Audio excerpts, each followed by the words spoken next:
आप जुड़ चुके हैं दी अर्थ न्यूज़ के साथ और मैं हूं आपके साथ रोमी केरनी। आज 4 फरवरी है और आज का दिन मनाया जाता है वर्ल्ड कैंसर डे के तौर पर।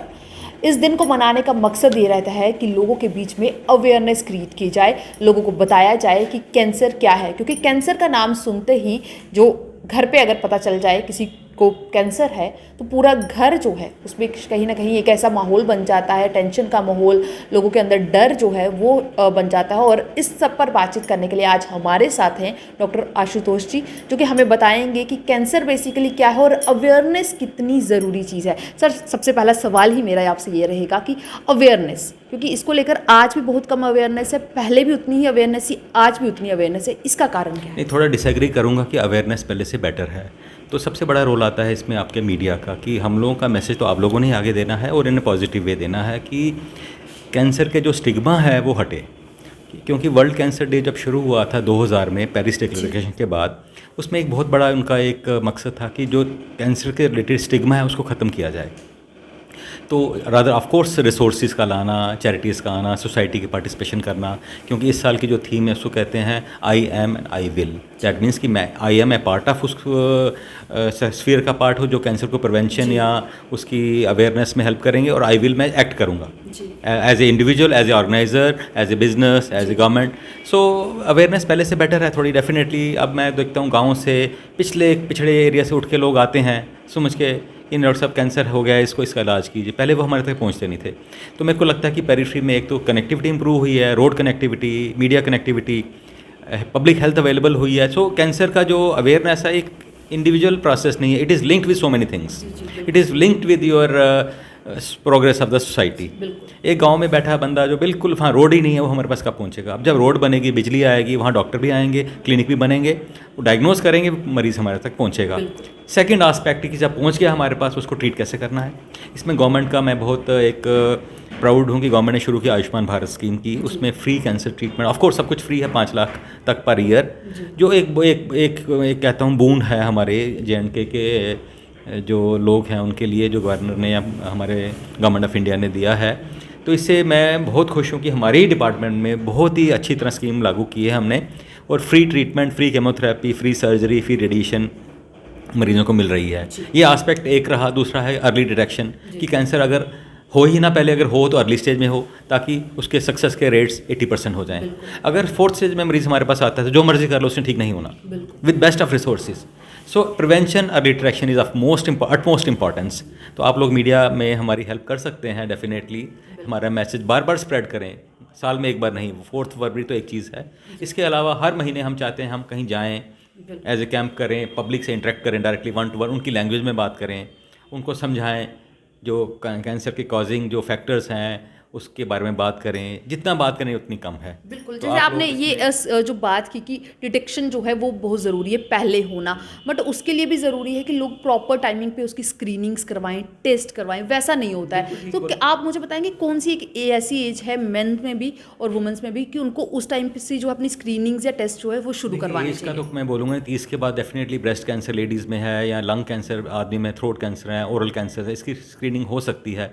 लेकिन इसके अलावा मैं इन्हें बिगर पर्सपेक्टिव में कहूँगा कि कोई भी सिम्टम हो, किसी को तकलीफ हो, जो ठीक नहीं हो रही हो, अपने डॉक्टर के पास है, उसको इंसिस्ट करें कि डॉक्टर साहब मेरे टेस्ट कीजिए। अब किसी को खांसी है, नहीं ठीक हो रही है, खांसी में खून आ गया, या लेडीज़ हैं उसको वेजाइनल डिस्चार्ज हुआ जो नहीं ठीक हो रहा, तो ये डॉक्टर के पास दवाई लिखवा के मत आ जाएं। डॉक्टर साहब मेरे को चेक कीजिए, मेरे टेस्ट कीजिए, एग्जामिन कीजिए कि कहीं मेरे को कोई सीरियस इलनेस तो नहीं है। उस ऐसे कैंसर डायग्नोस होते हैं। अगर उसको इग्नोर किया जाए, खा लो जी दवाई, खा लो, आप घर चले जाओ, ये पुड़िया खा लो या ये गोलियां खा लो, तो ऐसे काम नहीं चलेगा। तो मेरी यही है कि अपनी पब्लिक से और हमारे हेल्थ वर्कर से रिक्वेस्ट है कि कोई भी जो अपना सिम्टम है उसको लाइटली नहीं लें। स्क्रीनिंग्स के बारे में हमने बात की कि स्क्रीनिंग्स जो हैं किस किस टाइम पर ज़रूरी हैं, टेस्ट जो है वो करवाने ज़रूरी हैं, पर इसके साथ ही जैसे अगर हम बात करें तो एक हमने देखा है कि पूरे परिवार का जो असर है वो पूरे परिवार पर इस बीमारी का असर होता है। उसके लिए किस तरीके से, क्योंकि अगर हम देखते हैं कि एक परिवार में एक सदस्य को ये बीमारी झेलनी पड़ती है तो पूरा परिवार जो है वो लैक डाउन हो जाता है उससे। तो उसके लिए आप क्या सजेस्ट करेंगे, किस तरीके से हमें जो पेशेंट है उसको सपोर्ट करना और खुद को भी? नहीं, बहुत अच्छा। 2 चीज़ें इसमें आई, एक है स्क्रीनिंग कब करनी है और किस ग्रुप में करनी है, और दूसरा पेशेंट सपोर्ट कैसे करना है, फैमिली सपोर्ट। तो स्क्रीनिंग का जो प्रोसीजर है, मैंने तो अभी रिसेंटली रेड क्रॉस को भी सजेस्ट किया है कि मोबाइल वैन्स लीजिए जिसमें पूरा स्क्रीनिंग के प्रोसीजर अंदर ही हों, जिसमें मेमोग्राफी उसके अंदर मशीन लगी हो, पैप स्मीयर्स हों, वो घर घर जाके जाए। क्योंकि कोई अच्छा भला आदमी स्क्रीनिंग के लिए, यहाँ तो बीमार लोग नहीं आ रहे हॉस्पिटल तक पहुँचने, एक अच्छा भला आदमी स्क्रीनिंग कराने क्यों आएगा, गरीब आदमी। तो ये सोसाइटी को आगे आना है कि मोबाइल वैन्स बने जो सेल्फ सफिशेंट हो, जिसके सारे स्क्रीनिंग प्रोसीजर्स या इक्विपमेंट लगे हैं उसके अंदर, जैसे मेमोग्राफी हो, पैप स्मीयर की फैसिलिटी हो, ब्लड टेस्ट हो, प्रोस्टेट कैंसर PSA के, तो ये सारी फैसिलिटी हम घर घर या जाएँ या गांव वैन जाए, एक दिन अपना अडाप्ट, एक दिन रजौरी चली जाए, एक दिन कहीं चली जाए, एक दिन किश्तवाड़, तो पूरे महीने का स्केड्यूल बना हो, उसके हिसाब से स्क्रीनिंग हो। ये तरीका स्क्रीनिंग का है। आपको कि लोग हॉस्पिटल आके स्क्रीनिंग करें, वो मैं इससे इनकार करूँगा, क्योंकि hospital is for illness, not for healthy patient, screening is for healthy people. और दूसरा एस्पेक्ट ने बताया कि फैमिली सपोर्ट, डेफिनेटली वो भी बहुत ज़रूरी है। फैमिली सपोर्ट में एक पेशेंट को कैंसर हो गया, किसी आदमी को कैंसर, उसकी वाइफ, उसके बच्चे, इलाज का चलो गवर्नमेंट कर देगी, उसका बेचारे की कमाई कहाँ से होनी है, खाना क्या खाएगा, वो ट्रैवल करना है उसको बार बार, 2 आदमी साथ आएंगे। तो इसमें हमारी जो ऑर्गेनाइजेशन से हेल्प, उसकी स्टे में हेल्प कर सकती हैं। मैं कहता हूँ गवर्नमेंट को इसका सबका ट्रैवल फ्री कर देना चाहिए।